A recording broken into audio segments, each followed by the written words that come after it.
those guidelines conflict with city ordinance or charter. City council meetings offer an opportunity for citizens to speak directly to their elected representatives. Those in attendance are invited to address the council during the public input segment at the beginning of the agenda. At that time, any issue that is not subject to formal action later in the agenda can be addressed. Testimony that concerns a resolution or an ordinance's second reading is only allowed when those specific agenda items are being addressed by the council. When addressing the council, citizens should speak directly into the microphones at the podium and state their names for the record after being recognized by the chair. To accommodate and respect all viewpoints, citizen comments are limited by ordinance to no more than 5 minutes each.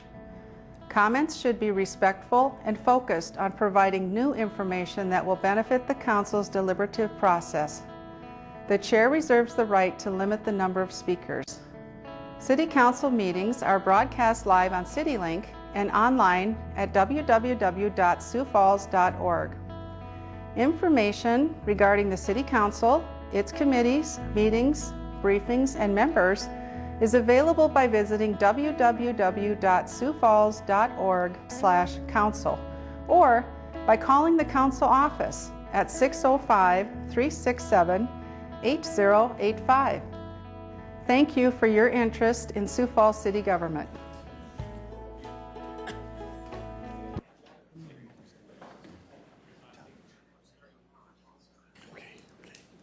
Ready? Good evening, everybody, and welcome to tonight's City Council meeting. It is Tuesday, March 15th. We'll start our meeting with an introduction of your City Council.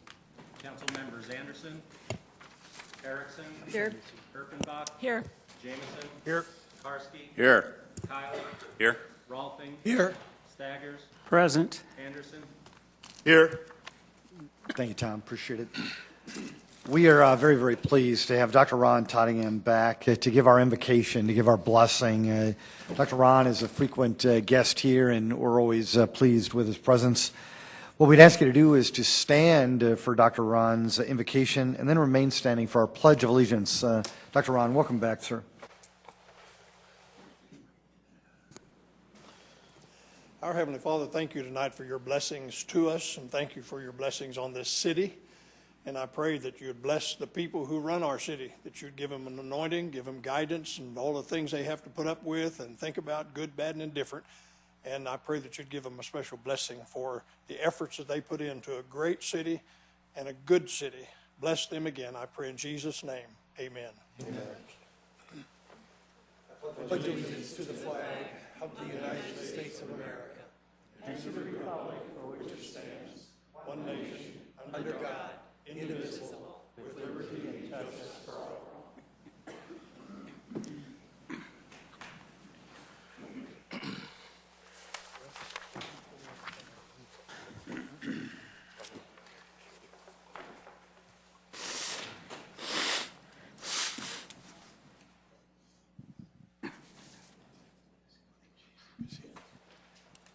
Good evening, everybody. Is anybody here for the proclamation tonight? Welcome. Please come forward. Thank you. Thanks for joining us tonight. And you can bring your other guests, too, if they want. Come forward, please. We'd welcome to have you here. Would you mind just introducing yourself to the people of our town and as well as your guests? Thank you. I'm Deb Aiden, professor at USD in the Master's Program of Social Work. We have Ashley Dreyer. She is a bachelor licensed social worker, and she is in the Master's Program. And Jess Casper and his daughter. He is in the Master's. They're graduating this year, 46 graduates. We've graduated 96 since the program started in 2012. Deb, thank you. Don't leave us. The proclamation reads, whereas the primary mission of the social work profession is to enhance well-being and help meet the basic needs of all people, especially the most vulnerable in our society. Whereas social workers daily embody this year's Social Work Month theme, forging solutions out of challenges, by helping individuals, communities, and the larger society tackle and solve issues that confront them. Whereas social workers have helped this nation live up to its ideals by successfully pushing for equal rights for all. Whereas social workers have helped people by advocating for initiatives such as Medicaid, unemployment insurance, workplace safety, Social Security benefits, the Civil Rights Act, the Voting Rights Act, and the Affordable Care Act. Whereas social workers help bolster our nation's security by providing support to active duty military personnel and veterans and their families. Whereas social workers provide assistance to protect children and to improve the social and psychological functioning of children and their families, and help children find loving homes and create new families through adoption. Whereas social workers in schools work to foster future generations by ensuring students reach their full academic and personal potential. Whereas social workers work with older adults and their families to improve their quality of life and ability to live independently as long as possible and get access to quality mental health and health care.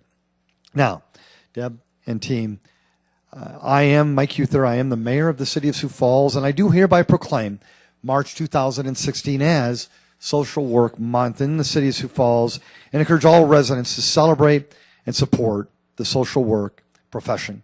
Folks, would you mind? Let's give them a round of applause, please. Thank you.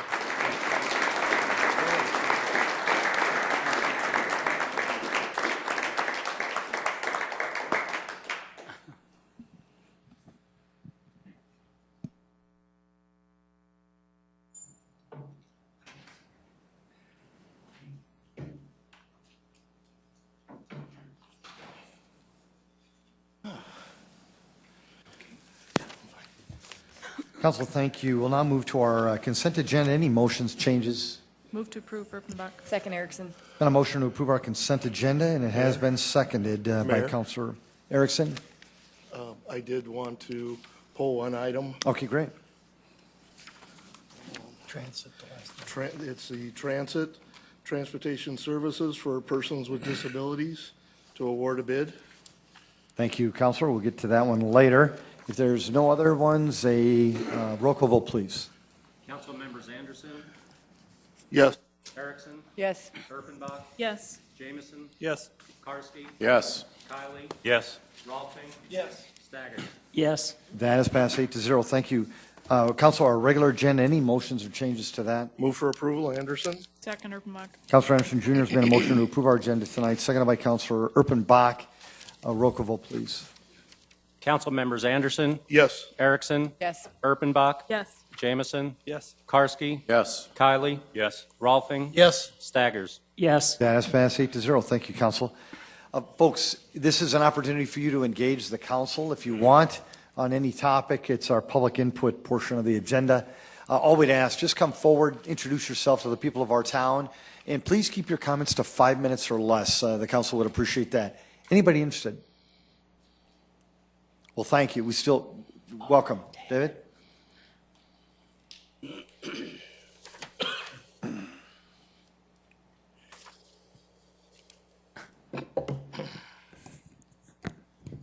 As you probably know by now, I'm David Zokaitis. Been here a few times before. I'm interested in civil rights, not just from an altruistic perspective, but because my rights have been trampled here in Sioux Falls.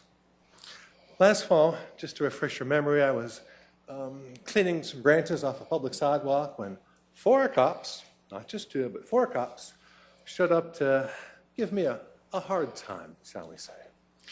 Now, it turns out that according to Terry versus Ohio, you have to have some level of suspicion to detain somebody. These 4 officers had none. I was able to verify that at the time. So that's a violation of civil rights right there, and that is a crime. Also, during this encounter, one of the gentlemen officers commanded me to sit on the ground. Good way to keep somebody humble and subservient, but illegal if you don't have any reason to detain them in the first place. I think the worst part of that encounter, though, was when one of the cops tried to grab my arm. I think he was hoping that I would do something like that so that the 4 of them could beat the crap out of me. Anyway, promoting fear of imminent bodily harm is called assault, and that's a crime, if you can get anybody to care about it. Now, when I was here last time, I talked about institutionalized racism in New York City and during apartheid in South Africa. Actually, we should call that government-sponsored racism, not just institutionalized, but government-sponsored racism in those two environments. And if you were a black man, a victim of that, then chances are the government would not be very receptive for any complaints that you might have regarding bad treatment by the police. Well, I'm not a black man, obviously not, and this is obviously not apartheid in South Africa, so one might hope that the government here would be more responsive to any complaints regarding bad police practices. So let's see what I did, and let's see what has happened so far. One thing I did is I wrote a letter to the chief of police, and I got a return receipt. I figured that way I would know that he actually got my letter. I told him I was illegally detained. And for some odd reason, I haven't gotten a response back. Just can't figure out why. At the mayor's neighborhood summit, I met a captain there who was all about respect and trust between police and citizens. I wrote to him and told him that police lied to me on 2 separate occasions. Haven't gotten a response back from him either. It's starting to look like a pattern. Now, there's a new man on the police force who's in charge of internal affairs. It's his job to investigate complaints. I sent this man email along with a few other people's. It's been a few months by now. Haven't gotten a response. Now, this is all looking very bad for anybody who might believe in civil rights. What it looks like is that the government in Sioux Falls or South Dakota or the USA condones civil rights violations if they are committed by police. That's what happened.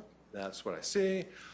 But, what's important here is that we keep going to try to figure out why all this occurs. I have some idea of why individual police officers might look for an excuse to be mean to people. And one reason that they would find such an excuse is because they'll get away with it. We've got charges of assault already, not battery, just assault, deprivation of liberty, disorderly conduct.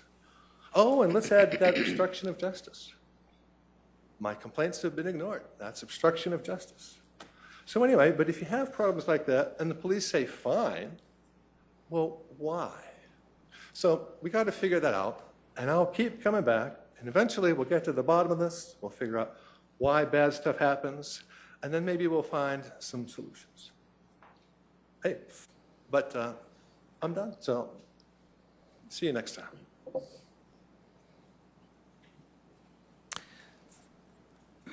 Welcome.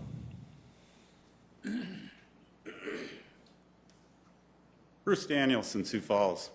I wasn't going to speak tonight, but until David spoke, I decided that maybe it was time to remind the council and that on April 14th last year, I was physically assaulted in this room and was injured. And it doesn't just happen on the streets, it can happen in this room.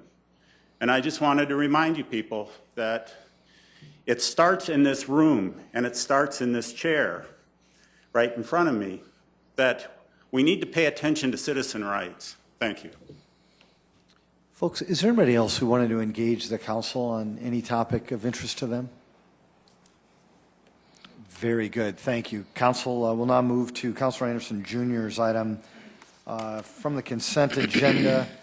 It involved transportation services for persons with disabilities to award a bid. Councilor Anderson Jr.? Yes, I met myself and Councilman Jameson and Councilman Rolfing met with planning and the transit people this morning talking about this contract and routes and things like that. We are still, working on transit. It's going to be a work in progress. But I felt that this was a good contract to show the citizens some of the things that we're looking to do to help improve our transit system. And Sam, if you would come up and maybe give us a brief explanation of what's going on here. Correct. Sam Trebelcock, City of Sioux Falls Planning. This contract is, a lot of people will talk about it as the River City contract. River City was the awarded the bid and is the recommended bid for your approval tonight. What we've been working on since the very beginning and going back to the City Council task force, there were recommendations about trying to improve the services for paratransit and also to improve the level of efficiencies and expenses. So this particular contract would help with coordination of some of the agency trips that we've been working on for a long time with Dakota Abilities and Lifescape. They would be specifically for some of their work trips. So we're trying it out as a pilot project to see what type of working relationship we can have with coordination between those two agencies. The City of Sioux Falls will provide $7 a trip. Right now on paratransit for these same trips, we're doing it for $28 a trip. We're getting a state of South Dakota, a Federal Transit Administration grant to pay for most of the rest of it. And then also there'll still be a rider fee of $2.50. River City Transit is going to, as a pilot project, to see how well this goes and to see what the costs are going to be. We've been talking about doing it that way for quite a while and see how that works out. And we're hoping that we can continue this process and even expand it, again, as a coordinated system where this River City or a system like it, a nonprofit, provides the agency trips or many of the agency work trips and being done very targeted for those trips. So again, that's the purpose for it. Sam, thank you. Any more comments, Councilor Anderson Jr.? No, I think Sam explained it perfectly. Would you want to make a motion to approve that item, sir? Move for approval, Anderson. Thank you. Second, Rolfing. It's been a motion to approve that item by Councilor Anderson Jr. It has been seconded. Roll call vote, please. Council members Anderson? Yes. Erickson? Yes. Erpenbach? Yes. Jameson? Yes. Karski? Yes. Kiley? Yes. Rolfing? Yes. Staggers? Yes. That has passed 8-0. Item 34. Item 34, transfer of 2015-16 retail malt beverage license with video lottery terminals from Suburban Lanes Incorporated, Players Pub, 2621 South Spring Avenue, to GL Management LLC, Great Life at Suburban Lanes, 2621 South Spring Avenue. Item 35, new 2015-16 retail malt beverage license for BYG-SF LLC, Backyard Grill, 323 South Phillips Avenue, cup not required, pending final inspections per fire and building services. Item 36, new 2015-16 retail malt beverage license for Callie's Cuts LLC, Bryant Salon and Spa, 3101 West 41st Street, cup not required. Item 37, new 2016 retail wine license for Callie's Cuts LLC, Bryant Salon and Spa, 3101 West 41st Street, cup not required. Item 38, new 2016 packaged liquor license for Walmart Stores Incorporated, Walmart, 7821 South Minnesota Avenue, cup not required, pending final inspections per fire and building services. Item 39, special one-day malt beverage and special one-day wine licenses for Augustana University to be operated at the Elman Center, 2001 South Summit Avenue, for a fundraiser on April 1st, 2016. Item 40, special one-day package off-sale wine license for Avera McKinnon Foundation to be operated at Avera Prairie Center, 1000 East 23rd Street, for a fundraiser on April 8th, 2016. Item 41, special one-day malt beverage and special one-day wine licenses for Catering America Incorporated to be operated at Sioux Falls State Theater, 316 South Phillips Avenue, for a retirement social on April 9th, 2016. Item 42, special one-day liquor license for Ovations Food Services, LP, to be operated at Sanford Research Center, 2301 East 60th Street North, for a dinner on April 13th, 2016. Item 43, special one-day liquor license for Sertoma Butterfly House and Marine Cove, 4320 South Oxbow Avenue, for a fundraiser on April 15th, 2016. Item 44, special one-day malt beverage and special one-day wine licenses for Stockyards Plaza Incorporated to be operated at the Falls Park Horse Barn for social on March 31st, 2016. Tom, thank you. Appreciate that, sir. Jamie, welcome. Good evening, Jamie Palmer with licensing. Item 34 is a transfer of ownership. Item 35 is a request for a second location. They do also hold a malt beverage license at their location on Southwestern Avenue. 36 and 37 are for a salon where they'd like to offer beverages to their patrons. 38 is for the fourth location of a Walmart store, and items 39 through 44 are all special one-day requests. There are a couple applicants here if you have questions for them. Jamie, thank you. Appreciate that. Council, any questions, comments, motions? For approval, Anderson. Second. Councilor Anderson Jr. has made a motion to approve these items, seconded by Councilor Karski. All those, or I'm sorry, a roll call vote, please. Council members Anderson. Yes. Erickson. Yes. Erpenbach. Yes. Jamison. Yes. Karski. Yes. Kylie. Yes. Rolfing. Yes. Staggers. Yes. Thank you. That is passed 8-0. Item 45. Item 45, second reading. An ordinance of the City of Sioux Falls, South Dakota, rezoning property north of I-90 and east of North Marion Road from the AG Agriculture District to the CN Conservation, C2 Commercial, Neighborhood and Streetcar, and I-2 Heavy Industrial Districts. Petition number 4173-2016, and amending the official zoning map of the City of Sioux Falls.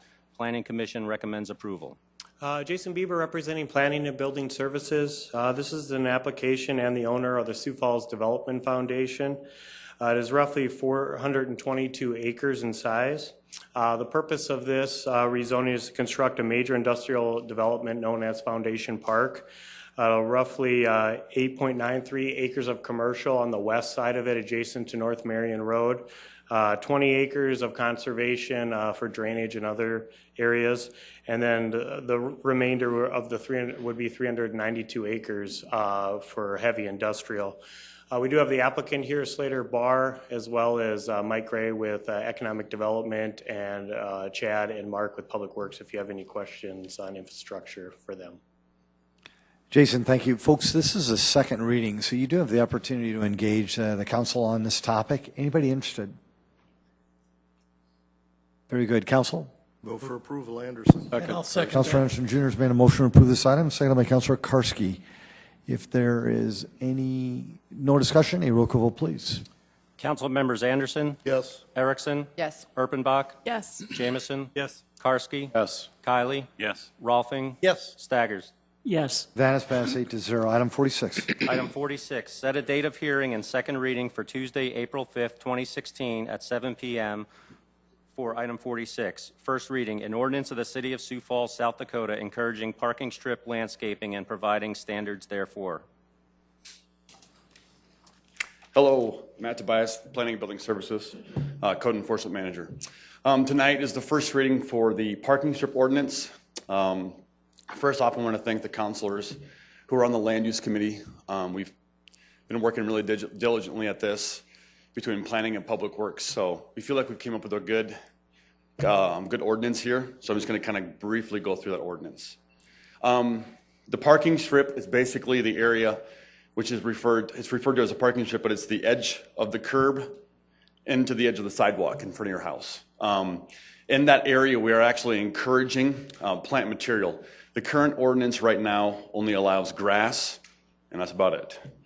Grass and trees. So with this ordinance, we figured it was time for us to kind of encourage creativity in that actual parking strip. So this is what we've kind of developed. And we're saying that in that parking strip should be covered with plant material. Some of the items that can be in that parking strip would be turf grass, native grasses, cultivated flowers, wildflowers, and fruits or vegetables. The planting height is something we really spent a lot of time on, debating whether or not to go 18 inches, but we figured 3 feet was kind of a good, fair number to go with. It mirrored some of our other ordinances we had out there, like for instance, like the intersection safety zone and the driveway safety ordinance. So we went to 3 feet. Plants with thorns, spines, or other sharp, rigid parts are prohibited. Shrubs, either evergreen or deciduous or other woody deciduous plants, are prohibited. And plant material should not be allowed to overhang or encroach upon the sidewalk, curb, or street. Trees are also allowed in the parking strip. We do have a recommended a list of approved street trees. Let's see here. Then we have obviously all of our parking strips. We want to see those to be kept free of noxious weeds. Turf grass is allowed in that parking strip. We're saying everything other than turf grass can be up to that 3 feet tall. Turf grass should be maintained at no higher than 8 inches. We have an ordinance out there already that we enforce on turf grass. The other thing that's really important in the parking strip is we want a 3-foot clear circumference around the fire hydrants, just so the firefighters can get into that. Turf grass can be in that 3-foot area, but once again, it's got to be 8 inches. Let's see here. Other landscaping material. We have things that are discouraged in the parking strip. Asphalt is one of them. Pavement, concrete, boulders, gravel. Basically, what we're going back to is we want living things in the parking strip. The other thing, we're making a recommendation with this. The parking strip shall have sufficient topsoil depth to support vegetation, including highly organic permeable soils.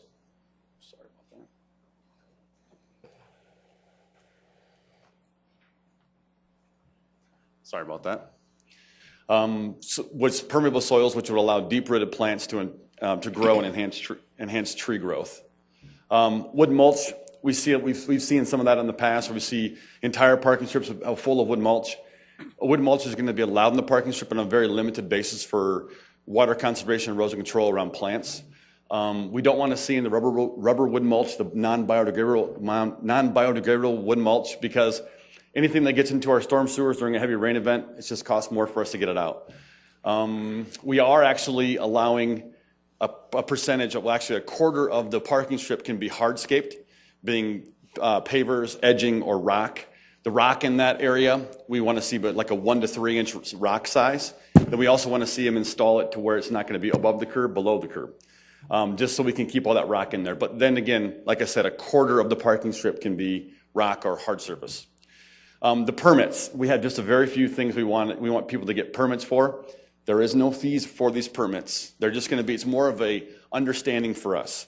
We are going to allow concrete splash guards.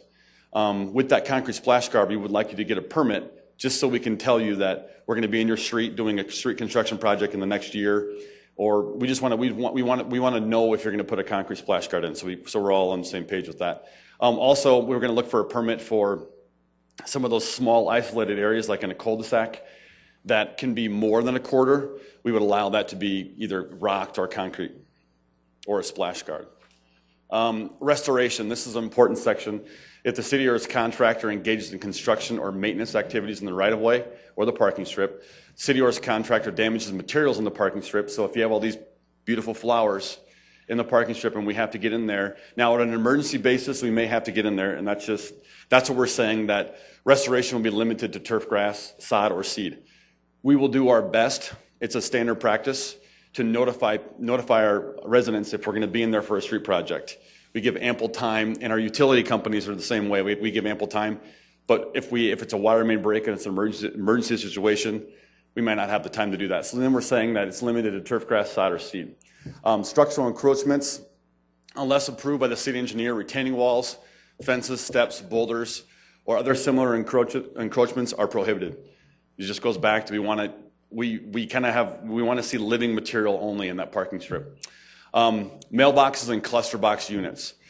Cluster box units are kind of what new developments are going to be swaying to in the future.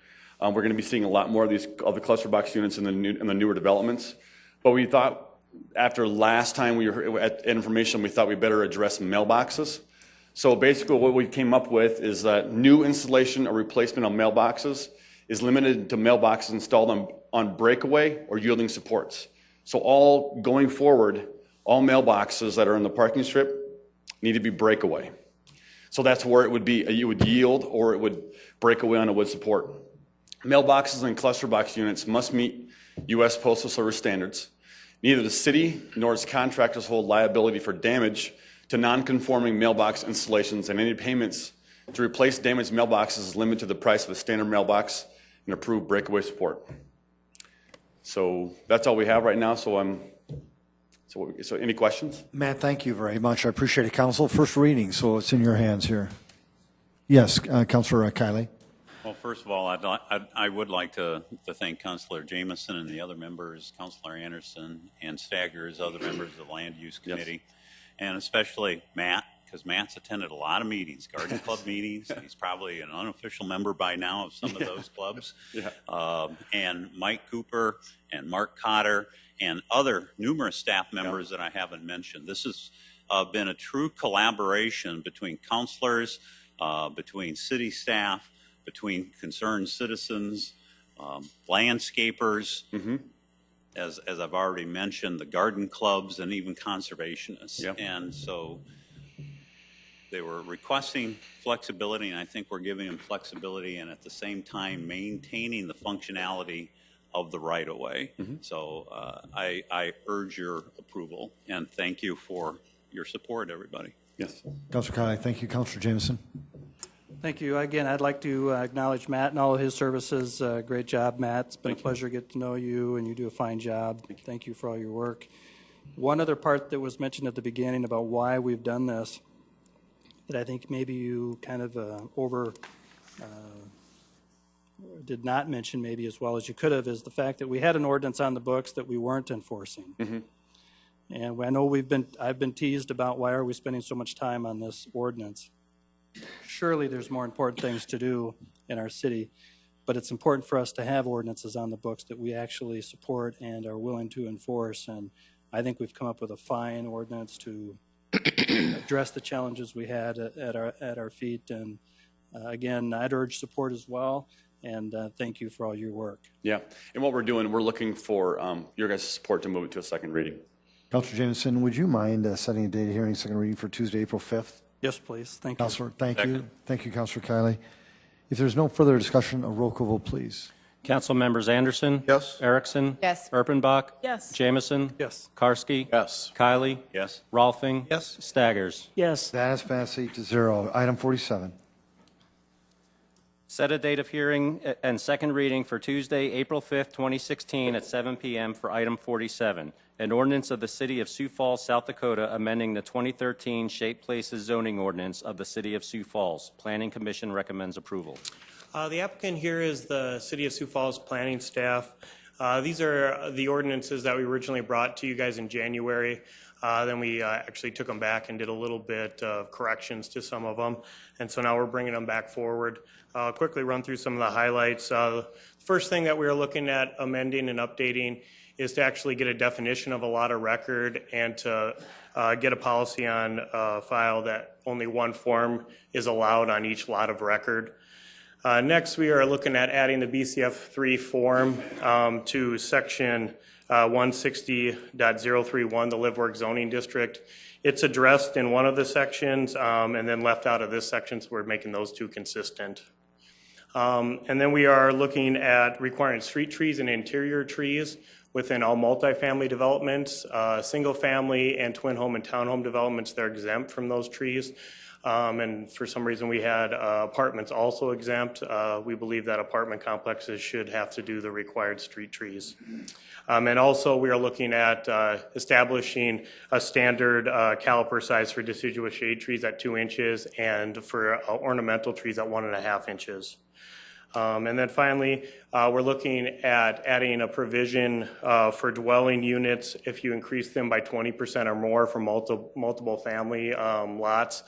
If you do that much of an increase, then you would have to utilize the buffer yards. You'd have to put in the required buffer yard provisions that are in the ordinance. Jason, thank you. Appreciate that. Council, in your hands, please. Yes, Councilor Jameson. If I could, thank you. I know that you're going to be making amendments to the Shaped Places for a while and time to come. Do you still have on your work list or considerations a conditional use permit for the C4? That's still something under radar that we've talked about, and we will probably definitely be talking about that more. So, any kind of a timeline when the next round will come? Well, you were at the briefing today. You got the parking changes would be the next ones. For that specific thing, I'd have to probably go back and talk to Mike if he's given that more thought and if that's something he wants to move forward with. Okay, thank you. Yes, Councilor Anderson, Jr. Mayor, move to set the date of hearing for the second reading for Tuesday, April 5th, Second, 2016. Thank you. Councilor Anderson, Jr.'s made a motion to set that date of hearing, seconded by Councilor Erickson. A roll call vote, please. Council members Anderson? Yes. Erickson? Yes. Erpenbach? Yes. Jameson? Yes. Karski? Yes. Kiley? Yes. Rolfing? Yes. Staggers? Yes. That has passed 8-0. Item 48. Set a date of hearing and second reading for Tuesday, April 5th, 2016 at 7 p.m. for item 48. An ordinance of the City of Sioux Falls, South Dakota, rezoning property at northeast corner of South Sherman Avenue and East 22nd Street from the RS Single Family Residential Suburban District to the RT1 Single Family Residential Traditional District, petition number 4039-2016, and amending the official zoning map of the City of Sioux Falls. Planning Commission recommends approval. The applicant here is Daniel Nichols, and he is one owner out of 10 of this specific block. As you can see, there's about 10 lots that are within this zoning request. It is roughly 1.33 acres for the 10 lots. And the purpose of this rezone is to rezone to a single-family traditional district. As you can kind of see, these 10 lots do not meet the minimum lot size of the RS zoning district. Several of them are 44 feet wide, and it's difficult for one of the homeowners is looking at constructing a garage on it, and the current zoning district made it difficult for him to do that. Jason, thank you. Council? Move to set the date of hearing, Erpenbach. Second, Rolfing. There's been a motion to set the date of hearing for Tuesday, April 5th by Councilor Urbanbach, seconded by Councilor Rolfing. No discussion, a roll call vote, please. Council members Anderson? Yes. Erickson? Yes. Erpenbach? Yes. Jamison? Yes. Karski? Yes. Kylie? Yes. Rolfing? Yes. Staggers? Yes. That has passed 8-0. Item 49.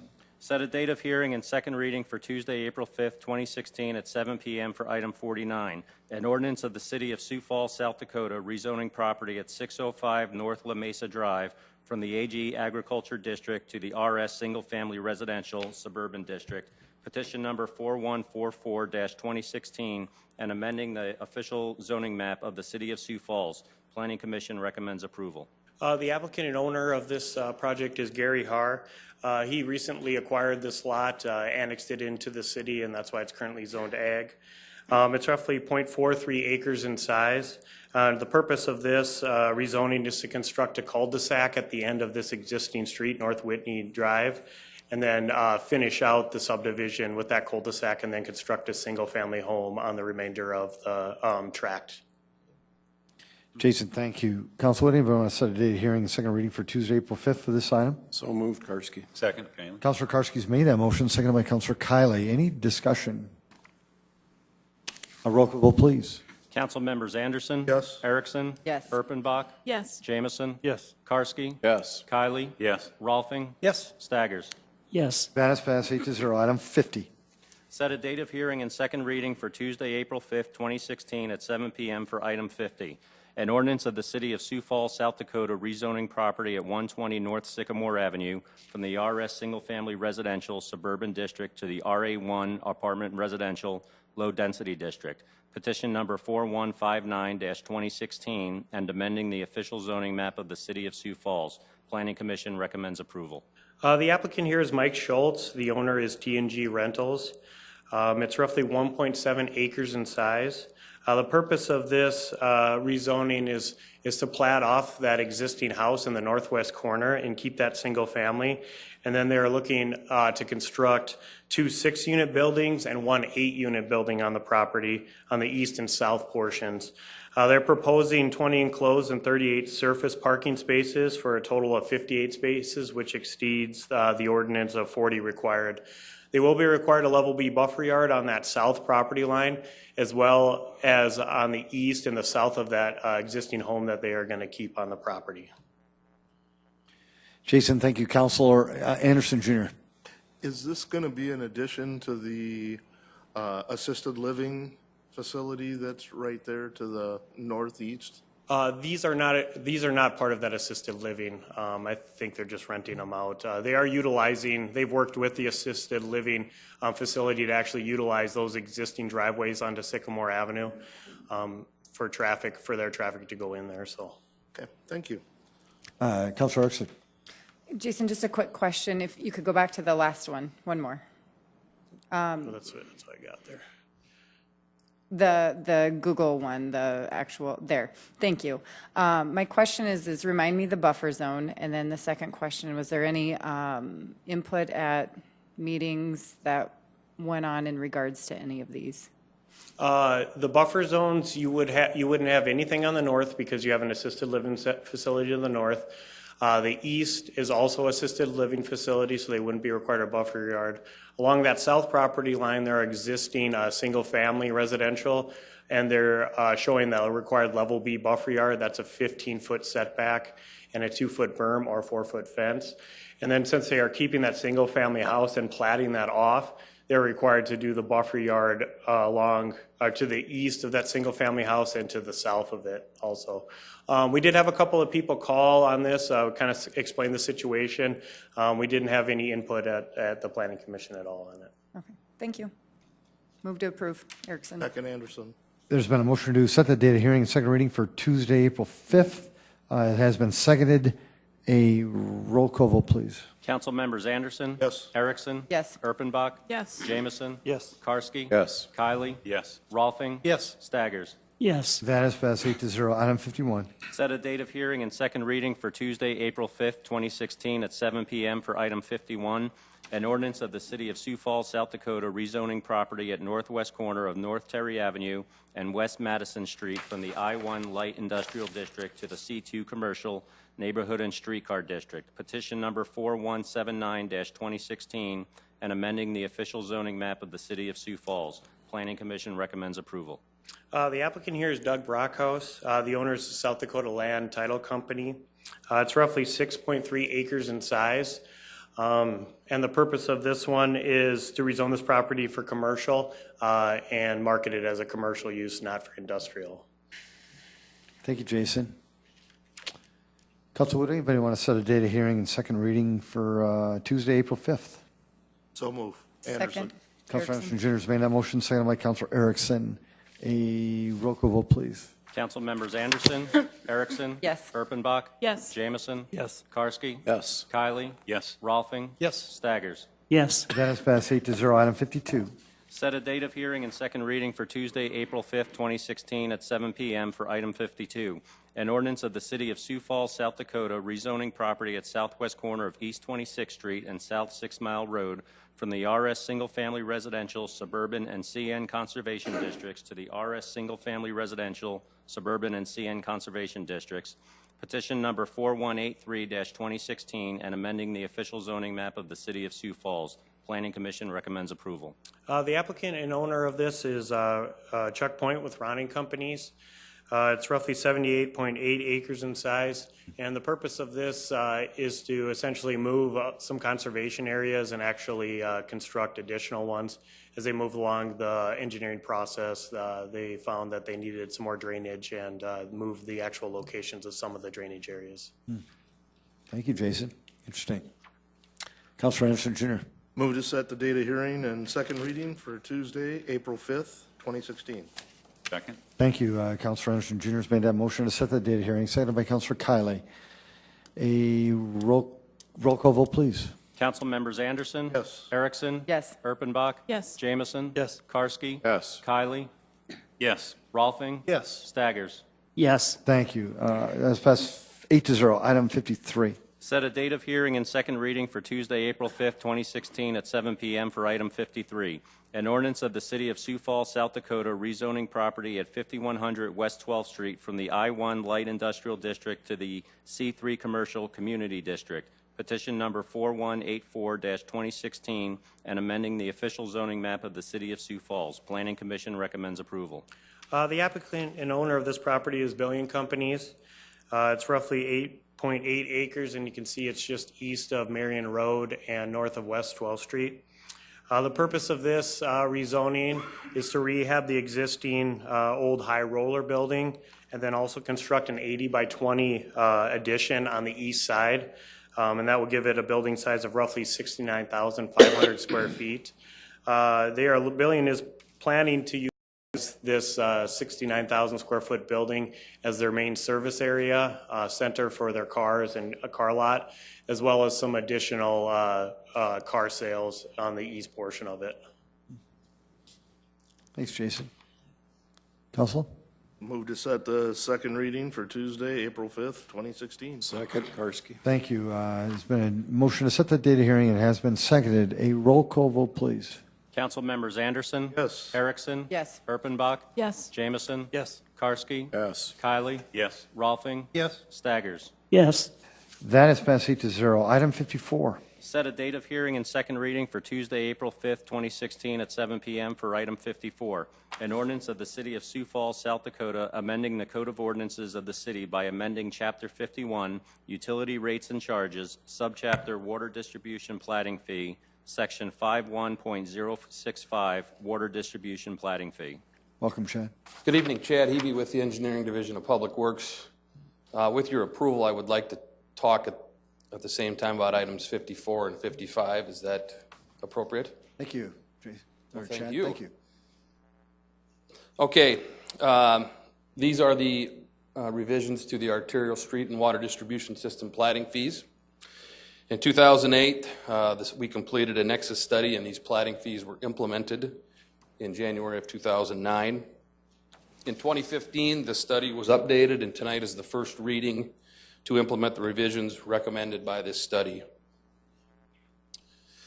The methodology for these fees is very objective and is not based on a comparison of development fees charged by other communities. Chad, excuse me, Yes. Mayor. I'd like to have 55 read into the record too, since he's going to talk about both of them. Yes.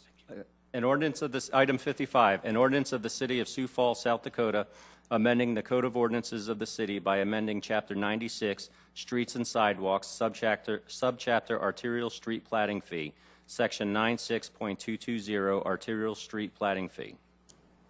Thanks, John. Chad? All right, thank you.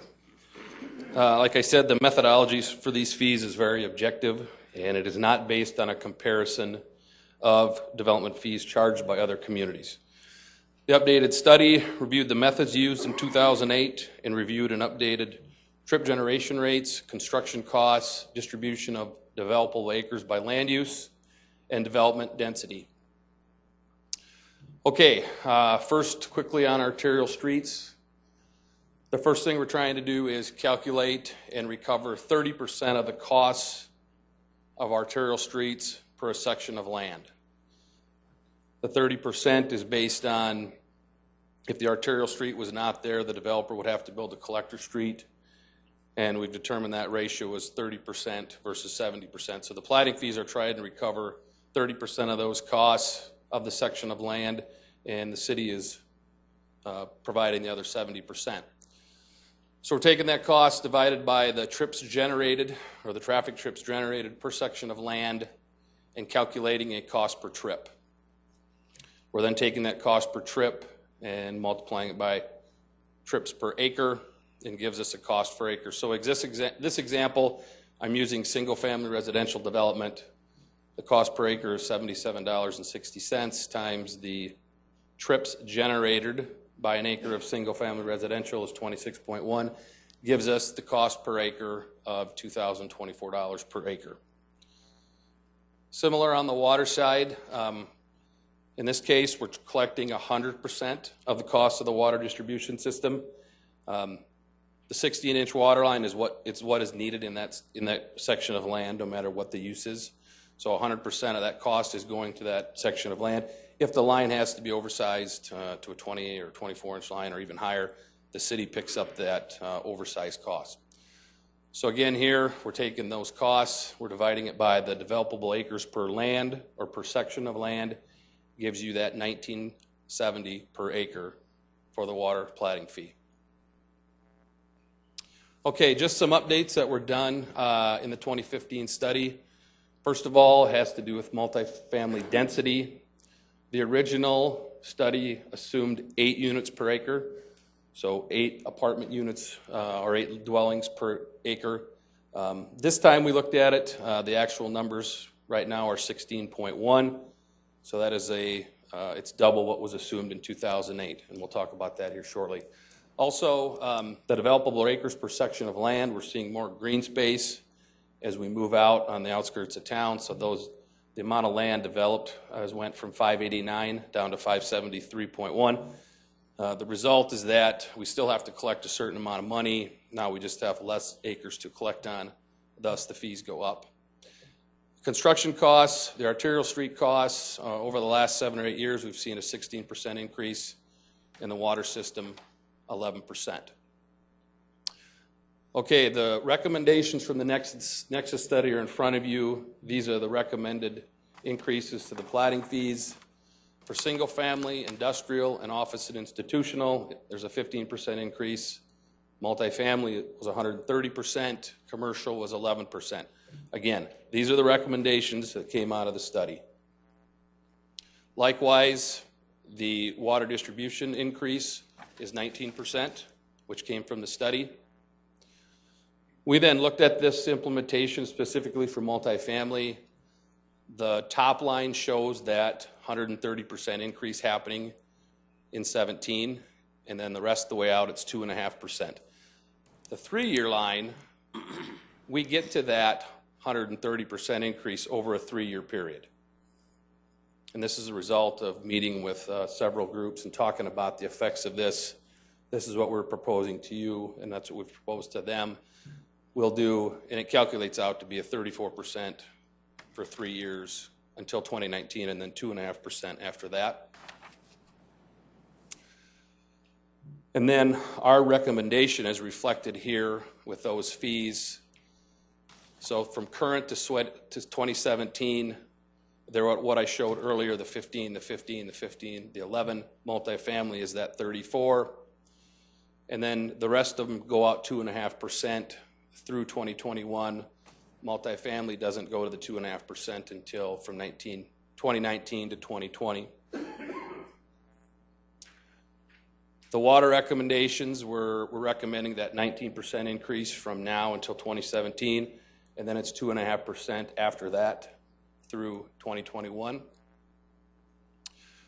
It's just something I wanted to point out. We talked a little bit about last time, and I didn't have this information. But today, this is the current cost per unit. So I'm gonna pick on the top line of single family and then the lower line on multifamily. So today, based on the current units per acre and the current fees, the effect on a single family home or the platting fee on a single family home is $644. Likewise, on the multifamily unit, it's $453. This is the same table. We're just using 2017 numbers of what the increases would be. You can, and these are the calculations, and I'm going to skip these, but what I'm going to get to here is the summary. And so, single family, today it's $644 per unit. And implementing the arterial street platting fee as recommended, it jumps up to $739 a unit, which is a $94 difference, which is a 15% increase. Going down to the multifamily, you're going to see a decrease. And the reason is the current calculation is based on 8 units per acre. Now the new calculation is based on 16 units per acre. So when you do the math, we're reducing the cost per dwelling $151, which is a negative 33%. Now when you get to year 3, the increase from today to then is now 14%, but that takes 3 years for us to get there with the increases we're recommending today. Okay, we have taken this to the IRAB and gotten their approval. We have gotten support from the Sioux Empire Home Builders Association. Originally, we did receive opposition from the multifamily developers and the South Dakota Multi-Housing Association. Consequently, we have met with both of those groups. We did not receive their support, but we also did not receive any opposition at this point. Last week, I spoke to the Land Use Committee, who recommended I come here for the first reading, and here we are tonight. I do have all the slides, all the detailed calculations that I'd be more than happy to go through if you want. If not, then I'll stop and ask for or try to answer some of your questions. Chad, appreciate your work. Thank you. Council, any questions or comments? Would anybody like to set a date of hearing, second reading for Tuesday, April 5th? So move, Anderson. Second, Kylie. So a motion to set that date of hearing, and it has been seconded. Which 55? We'll start on 54 first, Councilor Rolfing. A roll call vote, please. Council members Anderson. Yes. Erickson. Yes. Erpenbach. Yes. Jamison. Yes. Karski. Yes. Kylie. Yes. Rolfing. Yes. Staggers. Yes. That is passed 8-0. Now item 55. Any discussion on that? Would anybody want to set a date of hearing, second reading for Tuesday, April 5th for that item? So move it. Thank you, Councilor Kiley and Councilor Anderson Jr. Thank you for seconding that. A roll call vote, please. Council members Anderson. Yes. Erickson. Yes. Erpenbach. Yes. Jamison. Yes. Karski. Yes. Kylie. Yes. Rolfing. Yes. Staggers. Yes. That is passed 8-0. Item 56. Set a date of hearing and second reading for Tuesday, April 5th, 2016 at 7 p.m. for item 56, an ordinance of the City of Sioux Falls, South Dakota approving the naming of a facility space on public property. Jersted Gallery. Good evening. Russ Sorensen with the City Planning Office. For item 56, this is a first reading, approving the naming of a facility of public space on public property. The application was submitted by the Washington Pavilion Management Group for renaming one of 7 art galleries at the Washington Pavilion of Arts and Sciences within the Visual Arts Center. And the name includes the Jersted Gallery after the late Mark Jersted, a well-respected person in the history of our community. The subject gallery measures about 1,710 square feet, is located on the second floor on the west side of the Visual Arts Center. The naming committee considered the application and unanimously recommended approval of this name on December 18th, 2015. That concludes our report, unless there's questions. Councilor Anderson Jr. Russ, how many years is this contract for? 10 years. That's typical with all the other naming opportunities that you've come before you. Russ, did you want to go into any detail about the work that was done about the dollar amount? Sure. Thank you. I think it'd be important for the council to know. The next item is also a naming opportunity, but we looked at Washington Pavilion sponsorships and evaluation of assets. And there's a current study underway right now for determining the dollar amount for the square footage on these 2 particular naming opportunities. And with the consultant that was hired for this, his name is Ryan Query. He's the Director of Business Development for Lawrence and Schiller, and was involved with the Denny Sanford Premier Center and Convention Center and Midco Aquatic Center naming, that his recommendation was to accept the proposals of these 2 families for the naming opportunities. The formal recommendation for the Jersted was a $50,000 donation for the naming opportunity for 10 years. Russ, I appreciate that, and I'm sure the council does too. Would anybody? Yes, Councilor Anderson Jr. Move to set the date of hearing and second reading for Tuesday, April 5th, 2016. Second, Erickson. There's been a motion to set that date of hearing and has been seconded. No discussion. A roll call vote, please. Council members Anderson. Yes. Erickson. Yes. Erpenbach. Yes. Jamison. Yes. Karski. Yes. Kylie. Yes. Rolfing. Yes. Staggers. Yes. That is passed 8-0. Item 57. Set a date of hearing and second reading for Tuesday, April 5th, 2016 at 7 p.m. for item 57. An ordinance of the City of Sioux Falls, South Dakota approving the naming of a facility space on public property, Schultz Gallery. This, too, is an ordinance set for your consideration on April 5th for second reading. And this is a application that was submitted by the Washington Management Pavilion Group for naming the second gallery space within the Visual Arts Center. That totals approximately 388 square feet, and that space is located on the southeast corner of the 3rd floor of the Visual Arts Center. And it would be named after the Schultz, John Schultz, who's a well-respected citizen of our community, as well as involvement with judicial affairs, and he was a primary principal at Woods Fuller Schultz run. The City Naming Committee considered the application, recommended unanimously the approval of this request for naming. Again, in terms of the sponsorship, it was reviewed by the city's consultant and is recommended for acceptance for the naming opportunity here. And Russ, the same question, length of term, please. 10 years. Thank you. Would cover the name. Thank you. Councilor Anderson Jr. Move to set the date of hearing and second reading for Tuesday, April 5th, 2016. Second Erickson. That set a date of hearing and second reading has been made and seconded. A roll call vote, please. Council members Anderson, Erickson. Yes. Erpenbach. Yes. Jameson. Yes. Karski. Yes. Kylie. Yes. Rolfing. Yes. Staggers. Yes. That is passed 8-0. Item 58. Set a date of hearing and second reading for Tuesday, April 5th, 2016 at 7 p.m. for item 58. An ordinance of the City of Sioux Falls, South Dakota, amending the Code of Ordinances of the city by amending Section 124.012 to provide youth an opportunity to ride fixed route bus service at no charge from June 2nd, 2016 to September 6th, 2016. Good evening. Jim David, Legislative Operations Manager for the City Council. For first reading tonight is a proposed ordinance that continues last summer's pilot program that offers young people an opportunity to ride fixed route free of charge. Since 2010, the Dog Days of Summer program had offered young people an opportunity to ride fixed route throughout the summer for $25. The council amended the program on May 26, 2015 by eliminating the fee with the intent of promoting ridership and opportunities for youth to take part in employment and recreational opportunities.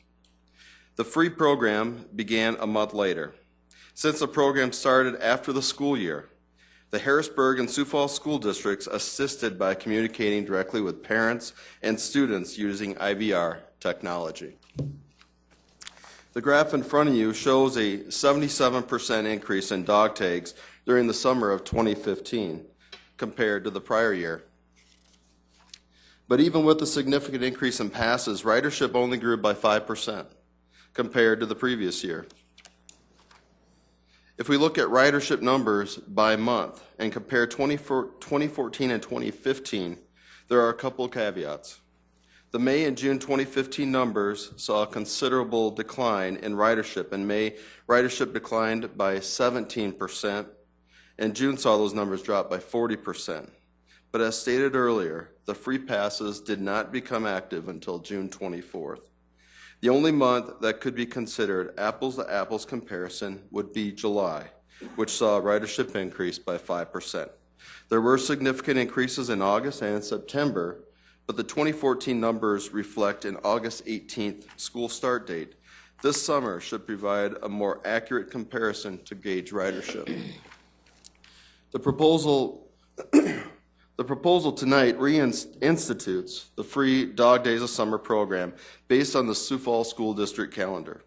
This calendar, which runs from June 2nd to September 6th, mirrors last year's late school start date. If council approves this ordinance, efforts will be made to coordinate with area school districts to notify parents and students. Sioux Area Metro is also looking to program by requiring student IDs in lieu of the dog tags. And then finally, once these ridership data is available in the fall, a report will be provided to the City Council. I'd be happy to answer any of your questions. Thanks, Jim. Mr. Mayor? Councilor. I would move the set a date of second hearing for Tuesday, April 5th, 2016 at 7 p.m. Second. That has been seconded by Councilor Anderson Jr. Thank you. If there's no discussion, a roll call vote, please. Council members Anderson. Yes. Erickson. Yes. Erpenbach. Yes. Jameson. Yes. Karski. Yes. Kylie. Yes. Rolfing. Yes. Staggers. Yes. That is passed 8-0. Item 59. Set a date of hearing and second reading for Tuesday, April 5th, 2016 at 7 p.m. for item 59. An ordinance of the City of Sioux Falls, South Dakota providing supplemental appropriations, $1,299,000, highways and streets. Good evening, Mayor, council members. Tracy Turback with the Finance Office. This ordinance will appropriate unobligated dollars remaining within our capital improvement sales tax fund, the amount of $1,299,000. The intention is to allocate those dollars among 4 programs within the Highways and Streets program. $600,000 to the concrete pavement restoration program. The surface treatment program would receive $200,000. $200,000 would also go to the ADA improvement project, and the remaining $299,000 would go to the major reconstruction program. You might recall that last week, City Engineer Chad Hebe presented to council, and I believe it's in your agenda materials, the specific projects that those dollars would be intended for. Thank you, Tracy. Thank you, Chad. Council? Yes, please set a hearing date of April 5th. Second, Erickson. Councilor Jensen's made a motion to set a date of hearing, second reading for Tuesday, April 5th, seconded by Councilor Erickson. A roll call vote, please. Council members Anderson. Yes. Erickson. Yes. Erpenbach. Yes. Jameson. Yes. Karski. Yes. Kylie. Yes. Rolfing. Yes. Staggers. Yes. That is passed 8-0. Item 60. Item 60, a resolution of the City of Sioux Falls approving the preliminary plan of Foundation Park addition. Planning Commission recommends approval. The applicant and owner of this is also the Sioux Falls Development Foundation. This is the preliminary subdivision plan that goes along with item 45 that you heard earlier tonight. We'll run through it real quick here. It's roughly 422 acres. And as we've heard before, they're proposing to construct a major industrial development along North Marion Road. As part of this project, the city will be grading North Marion Road in 2016, as well as installing a 16-inch water main as part of that grading project. And then the road will be paved by August 1st of 2017. A pump station will be installed in the southeast corner of the property. Design, plans, and construction for that pump station will be done in 2016. Thank you, Jason. Folks, anybody want to speak to this item in the audience? Council? Move for approval, Anderson. Second, Kylie. Been a motion to approve this resolution by Councilor Anderson Jr., second by Councilor Kiley. A roll call vote, please. Council members Anderson. Yes. Erickson. Yes. Erpenbach. Yes. Jameson. Yes. Karski. Yes. Kylie. Yes. Rolfing. Yes. Staggers. Yes. That has passed 8-0. Item 60. A resolution abating front foot assessments for street maintenance fees at parcel IDs 35194, 35196, 35197, 35198, 35200, and 35201.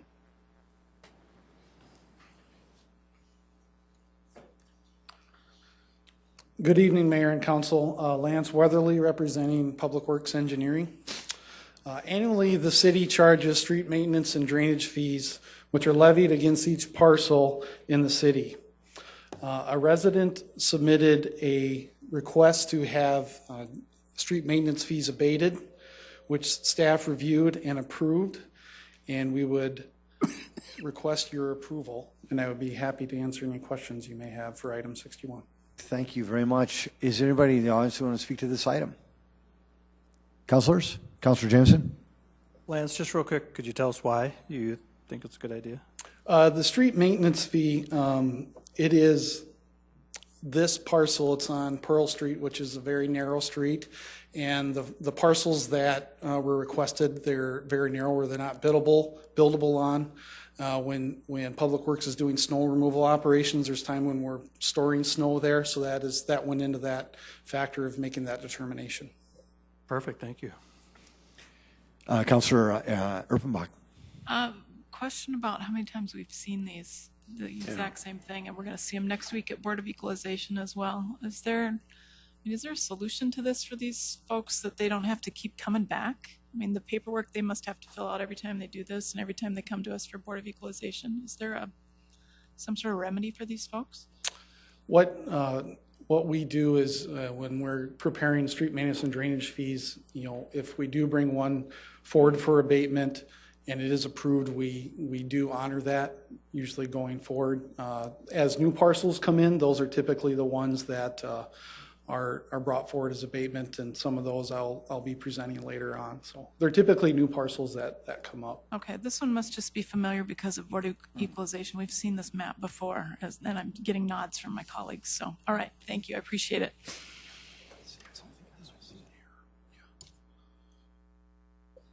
Chad, did you have a comment on that one? You might as well. Councilor Bach is. All I was going to say is this was abated last year in 2012, and we mistakenly put it back on the roll again. So you have you have a very good memory. But, well, Not losing it completely. Right. Thank you. Don't encourage her. Well, so it was done in 2012. You did abate these. We made a mistake, put them back on, and now we're here again. So hopefully the mistake will not happen again. Thanks for catching it. I Good appreciate job, it. Chad. Thank you. Councilor Karski was in knots too. Did we get a, no. Councilor Karski, would you move to approve this? Councilor Bach, would you second it? Second. A roll call vote, please. Council members Anderson. Yes. Erickson. Yes. Erpenbach. Yes. Jamison. Yes. Karski. Yes. Kylie. Yes. Rolfing. Yes. Staggers. Yes. Thank you. That is passed 8-0. Item 62. Item 62, a resolution abating storm drainage and street maintenance fees on certain parcels within northeast quarter of Section 8-T100N-R49W of the 5th PM to the City of Sioux Falls, South Dakota. Excuse me. Sioux Falls, Lincoln County, South Dakota. Thank you, Tom. Public Works staff reviewed this request. This parcel here was recently acquired by the South Dakota DOT in conjunction with improvements made at the intersection of Veterans Parkway and East 57th Street. As such, South Dakota codified law states that property used for public highway purposes shall be exempt from fees. Since this property came on, was recently transitioned from private to the DOT, it is exempt now for drainage fees, and that's why staff has reviewed, recommends, and we recommend approval and would request your approval for it. I'd be happy to answer any questions on this item. Thank you. Thank you. Anybody in the audience want to speak to this item? Councilors? Move for approval, Anderson. Second. Councilor Anderson Jr. has made a motion to approve this resolution, seconded by Councilor Rolfing. A roll call vote, please. Council members Anderson. Yes. Erickson. Yes. Erpenbach. Yes. Jamison. Yes. Karski. Yes. Kylie. Yes. Rolfing. Yes. Staggers. Yes. That is passed 8-0. Item 63. Item 63, a resolution abating storm drainage fees on certain parcels within Westwood Valley addition to the City of Sioux Falls, Minnehaha County, South Dakota. The city has recently come into ownership of this parcel. This is parcels being utilized as a street. And as such, as the city now has ownership of it, we are requesting approval for abatement of prior outstanding drainage fees. I would be happy to answer any questions you have on this item. Thank you. Anybody in the audience want to speak to this? Council? Councilor Erickson. Yes, thank you. You stated outstanding drainage fees. So are they in arrears? Or is it just we're taking it over and not paying the drainage fees because it's our property moving forward? I just was curious how that works. The property had a drainage fee levied against it, and when we took ownership of it, that fee was still levied against it. So this, the drainage fee can only be abated, by council action. So that is why we're bringing it forward. Okay, thank you. Thanks for clarification. Councilor Anderson Jr. You stated this has been utilized as a street. Will it continue being a street? The yellow line covers up a street. There is a street underneath that yellow line right now. So yes, it is going to be continued to use as a street. Thank you. You're welcome. Move for approval, Anderson. Second, Erickson. There's been a motion to approve this resolution, seconded as well.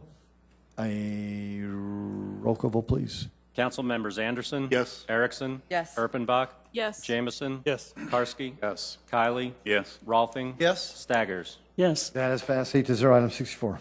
Item 64, a resolution abating storm drainage fees on certain parcels within Timber Oak addition to the City of Sioux Falls, Lincoln County, South Dakota. Item 64 is the same, is similar to item 63. It is a parcel that the city has recently come into ownership with prior outstanding fees on that, so that we are requesting your approval to abate those prior fees. Thank you. Did anybody want to speak to this item in the audience? Councilors? A question. Yes, Councilor Karski. When you say we came into ownership, I mean, the land, just the street? What are we talking about? Clarify that for me. The street, when the developer platted basically those yellow tracks you see on it, that was conveyed to the city for street use. So that it was deeded to the city. But the drainage fees don't go with the street, they go with the property adjacent to it, don't they? This parcel, it's by parcel, so this was actually not a right-of-way, it was a tract of land that was, a street was built onto it. And as such, since it was a parcel, there was drainage fees associated with that parcel. So, all the other streets you could see on there, that would be right-of-way, those would not have a drainage fee associated with it. This parcel itself was not, I guess, identified as right-of-way. It's more of a parcel of land that had a street built onto it. Does that clarify? I think so. Okay. Move for approval, Anderson. Second, Erickson. Councilor Anderson Jr. has made a motion to approve this resolution, second by Councilor Erickson. A roll call vote, please. Council members Anderson. Yes. Erickson. Yes. Erpenbach. Yes. Jameson. Yes. Karski. Yes. Kylie. Yes. Rolfing. Yes. Staggers. Yes. That is passed 8-0. Item 65. Item 65, a resolution abating storm drainage and street maintenance fees on certain parcels within Westwood Valley addition to the City of Sioux Falls, Minnehaha County, South Dakota. Item 65 is similar to item 63 and 64, except this is a drainage way parcel that was conveyed to the city. So this parcel is a drainage way that the city now has ownership on it. Had some prior outstanding fees on that. We would request your approval to abate those prior outstanding fees. Thank you. Did anybody want to speak to this item? Councilors? Move for approval, Anderson. Second, Erpenbach. Got a motion to approve this item by Councilor Anderson Jr., seconded by Councilor Erpenbach. A roll call vote, please. Council members Anderson. Yes. Erickson. Yes. Erpenbach. Yes. Jameson. Yes. Karski. Yes. Kylie. Yes. Rolfing. Yes. Staggers. Yes. That is passed 8-0. Item 66. Item 66, a resolution amending the City of Sioux Falls engineering design standards. Good evening, Chad Hebe with the Engineering Division of Public Works. These standards are standards that are followed for the construction of our public improvements. They are reviewed annually and then revised accordingly. City ordinance requires the City Council to approve these standards by a resolution. These have been taken through the Infrastructure Review Advisory Board and have been approved, and we have also presented to the Land Use Committee, who recommended we bring it here. There is a memo attached to this, and a lot of that memo is some housekeeping, moving things around. I'm just going to touch tonight on just the changes I feel are important that we should talk about. The first one is in sanitary sewer, and this has to do with public manholes that get placed in a parking lot. Typically, we like to keep all that infrastructure in the right-of-way. However, there are times it does have to be put in a parking area like this. We do have an easement. However, if it's close to a parking stall and we have to get in there, we can't with a big truck. And so what we're saying is that there will be no parking allowed within 10 feet of a manhole that's in an area like this used for parking. Next, I'm going to move on to water. The first revision is in regards to indicator valves on fire suppression systems.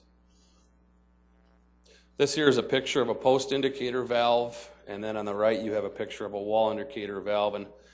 And when a building needs a fire suppression system, they are required to have one of these indicator valves, and it's very simply the fire department can pull up. There's a window that either says open or closed. If it says open, they know the valve's open, water can get in. If it's closed, they know they have to find a different alternative to fight that fire.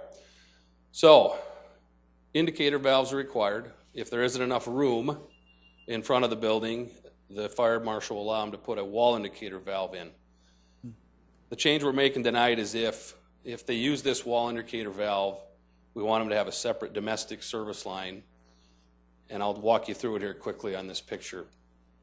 The blue line is the actual water main out in the street. The red lines are the fire line, and the yellow line is the domestic service line. So the bottom one is actually the post indicator valve with the domestic line coming off it.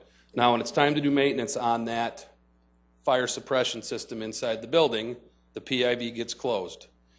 And there's adequate distance between the PIV and the wall to restrain that joint. When that valve is closed, there's a lot of the water pressure is pushing on it. It wants to push that valve and everything else into the building. but you have enough distance, it restrains that pipe. So if they have to close the fire line, they close that valve. Thus, while they're working on the line, there's still domestic water for all those domestic needs in that building.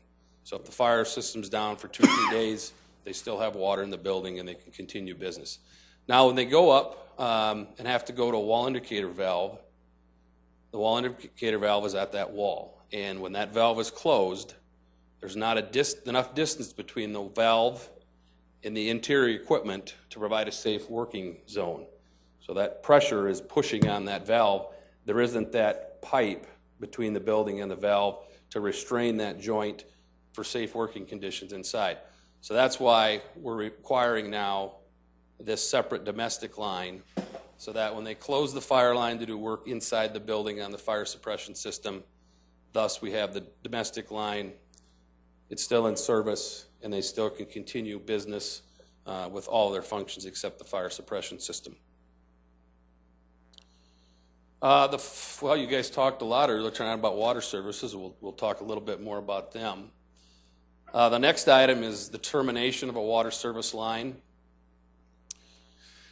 And so here's a drawing. On your left-hand side, you have the city water main out in the middle of the street. You see the valve box. You talked about that today with Greg Anderson. That's on the property line. And now we're talking about the service line from that valve box that goes into the house. So somebody comes in, there's 3 or 4 houses on a block, they buy them all, and they want to tear them down and redevelop the property. They have to come in and take that service line and go right next to the curb stop on the private side, crimp that service line, cut it off within a foot of the valve box, and then bend it over, and then leave that valve box there so that when we have to come back and locate that in the future, we can locate that curb stop. We know there's a live service there, and it can be located and hopefully not hit. We used to require them to go all the way to the main, but if you have a brand new street or street that's in very good condition, now you're making all these service cuts. And so we feel this is a better way to do this. We can still locate these services and hopefully not get them hit in the future. Okay, now on to storm drainage. The first has to do with a minor storm design frequency for industrial areas. And we have minor design storm frequencies and major design storm frequencies, and they really are using calculations to size appropriate drainage facilities. In our residential and commercial, the minor storm is a 5-year, the major storm is the 100-year event. Our industrial areas, for as far as I can remember, have been 2 years. Our recommendation is to bring those up to a 5-year. That's where the standard is going. Just for an example, on a calculation in an industrial area, if you use the 2-year design frequency in your calculation, you're talking about 2.39 inches of rain per hour. If you go to the 5-year, you're talking about 3.08 inches per hour. The result of the calculation is using the 2-year, you need a 15-inch pipe, it's 70% full. Using the 5-year, you still can contain that water in a 15-inch pipe, it's just now completely full. So the pipe may have to be upsized. This example, you could do it all on a 15-inch pipe, but different situations may require you go from a 12-inch pipe to a 15 or a 15 to an 18 and so on and so forth. The second change has to do with dedicated drainage ways. And we're requiring now that we have a maintenance bench. If you looked earlier out that Lance just talked about, you kind of had this long rectangular area. So if we have a drainage way that's getting turned over to the city for maintenance, we want to have a maintenance bench around the entire area so that we can reach all areas of that drainage way with equipment to clean it out and to maintain the efficiency of that drainage system. The next item is recommended ground elevations, and our standards always talked about recommended elevations. And we've changed that to say, instead of recommended, we're going to make them minimum requirements. And so, just as an example, if you have a home, let's just say you have a walkout lot, you have a drainage way in your backyard, we're talking about the minimum ground elevation at the sill of your patio door. And so what we're saying is now that that structure, the bottom of that patio door, has to be 2 feet above the overflow elevation, or 2 feet above the 100-year major design storm elevation, whichever is higher. So that drainage way is gonna drain down to a cross street, go through a pipe.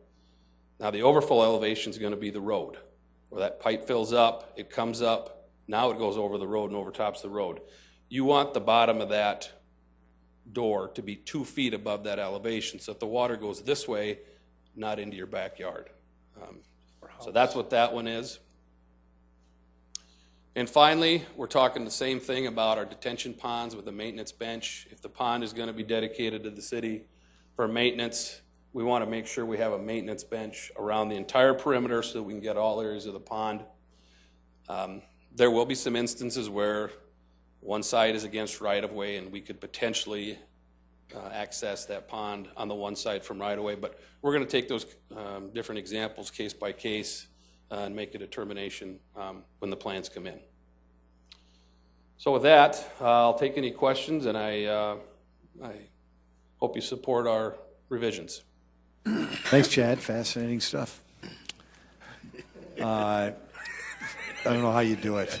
Oh, my God. And it's been a long day. Folks, as you can tell, the mayor has no clue on any of this stuff, but we're in good hands. And Chad, thank you. It's amazing. I don't know how you folks do that. Unbelievable. All right, before I go to the council, is there anybody in the audience who wants to speak to this item? Mr. Stenga? Any? No? Okay, good. Council. Move for approval, Anderson. Second, Rolfing. It's been a motion to approve, and it has been seconded. However, Councilor Urbanbach, you're as fascinated as I am. Go ahead. I just want to know what a maintenance bench looks like. That's a good question. Yeah, I think that's fair. Just a cut in the... Very good question. You could also call it.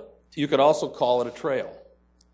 So it really is it's a bench, a 12-foot wide trail road bench that's properly sloped and that we can get on it with equipment and vehicles and drive on it. Now sometimes if it works out nicely, it can blend into and connect into a trail system. So it could be paved, it could have gravel on it, but we're trying to, people like to have those amenities sometimes in their backyards, and so the bench really is dual purpose. It provides us access to it, and it also can be used as a walking trail or biking trail. It's just sometimes hard to make sure everybody knows that it serves dual functions. Right, exactly. Well, I just appreciate it because when you say the word bench, I just don't get trail in my mind. So thank you.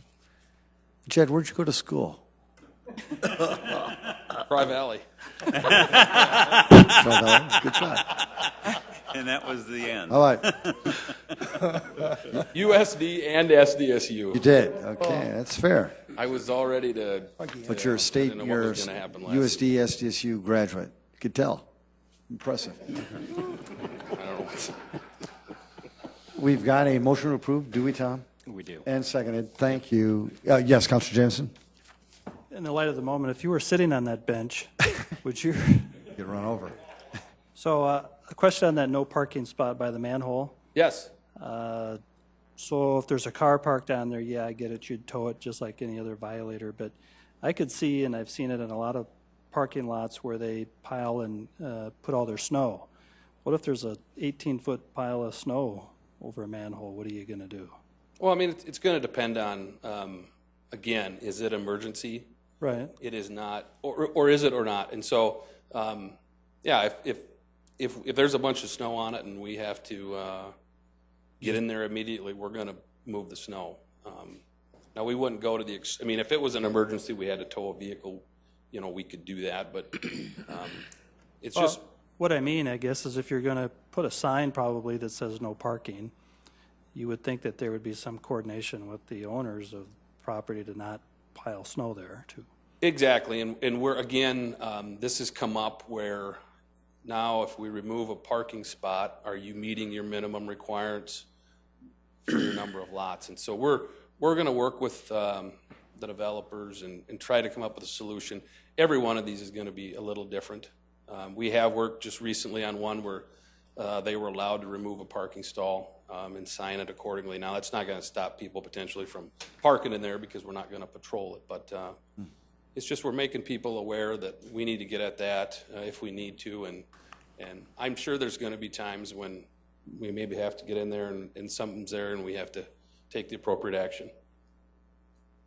Yes, Councilor Erickson. I just have one quick question. We meet frequently with the Brandon City Councilors, and this actually came up with design standards, believe it or not.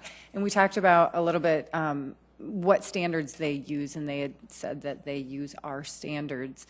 I'm just curious if do we publish them and make them available for everybody that, hey, we think we have a good thing going. Do you want to use our standards? They tweak them a little bit, but they really adopt our design standards for the most part, which I thought was pretty interesting. They're all on the website, and the nice thing about the IRAB board is that, you know, the engineers that do work in Sioux Falls are also doing work in Hartford and Brandon and Harrisburg and T, and so yeah, I would say that a lot of the local communities, you know, look to us for what we're doing and coming up with new standards, and we just experience more things, we learn more things, and we make changes. Right. Thank you for your work. Appreciate it. You're welcome. Councilor O'Connor. Just very quickly, I'm from SDSU, by the way. Could tell. Okay.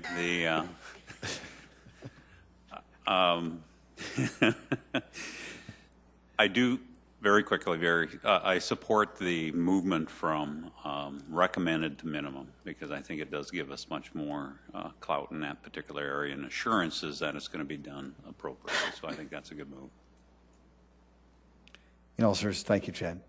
A roll call vote, please. Council members Anderson. Yes. Erickson. Yes. Erpenbach. Yes. Jameson. Yes. Karski. Yes. Kylie. Yes. Rolfing. Yes. Staggers. Yes. Thanks, Council. That's passed 8-0. Item 67. Item 67, a resolution of the City of Sioux Falls, South Dakota, approving the placement of sculptures on public property for an internationally recognized visual arts program known as Sculpture Walk Sioux Falls 2016.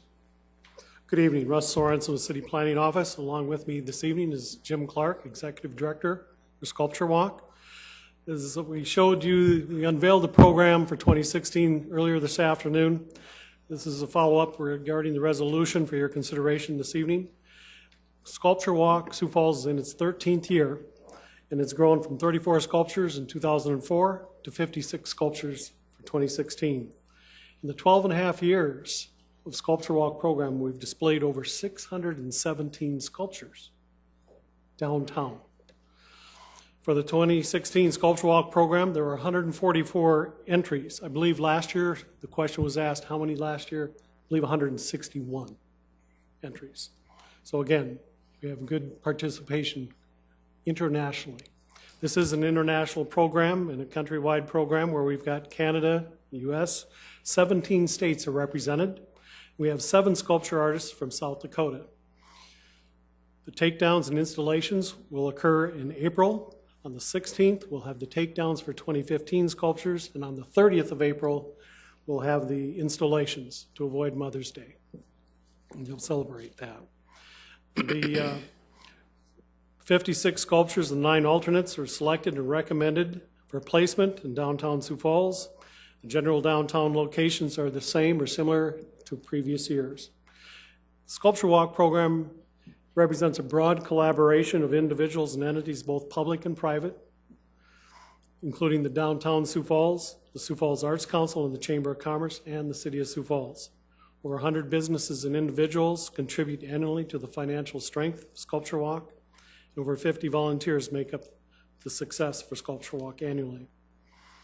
The Downtown 2015 plan, as well as the Sioux Falls Arts Council's Sioux Falls Imagine Cultural Plan, support and encourage visual art in our community. Sculpture Walk is significant in that it helps create that first impression for downtown visitors by bringing a large number of sculptures downtown for outdoor display and year-round.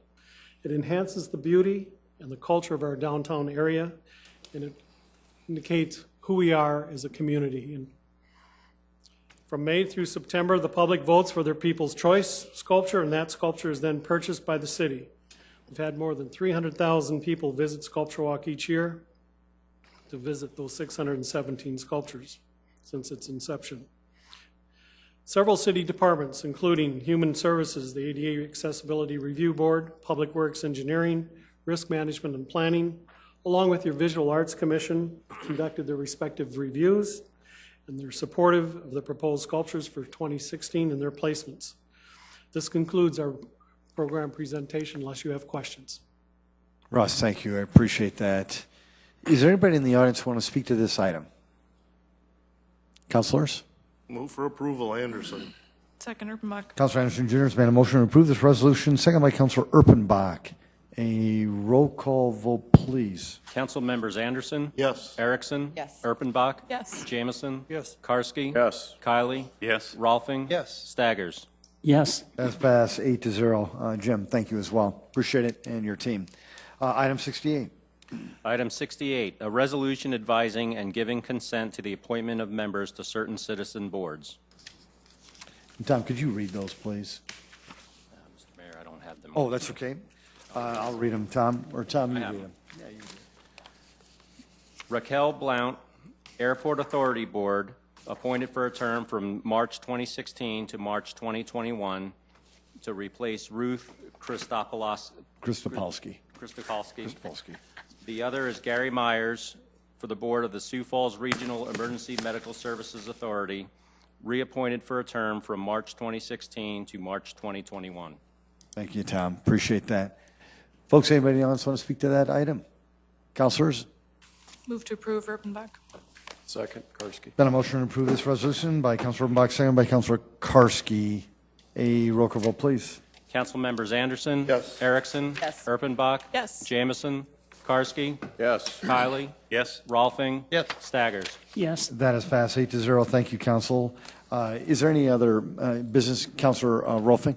We have a first here today, and I think we need to acknowledge that Tom Greco is our new city clerk. First time he has clerked for us, and he made it past his first solo attempt. So thank you. We look forward to having you around for many, many years. All right, thank you. Tom, welcome to the team. Mr. Mayor? Yes, Councilor. I'd just like to take the opportunity to once again wish my wife a very happy birthday. And I might doing it twice just earns double the brownie points. And Councilor Kylie did let the city know that he's taking his bride out on Friday night. I'm doing that. Yes, and it's going to be nice. Anything else, Councilors? Basketball game. Yeah. Move to adjourn. Been a motion to adjourn? Second. Has been seconded. All those in favor say aye. Aye. Aye. Opposed? This meeting is adjourned. Sioux Falls. Make it a great, great night.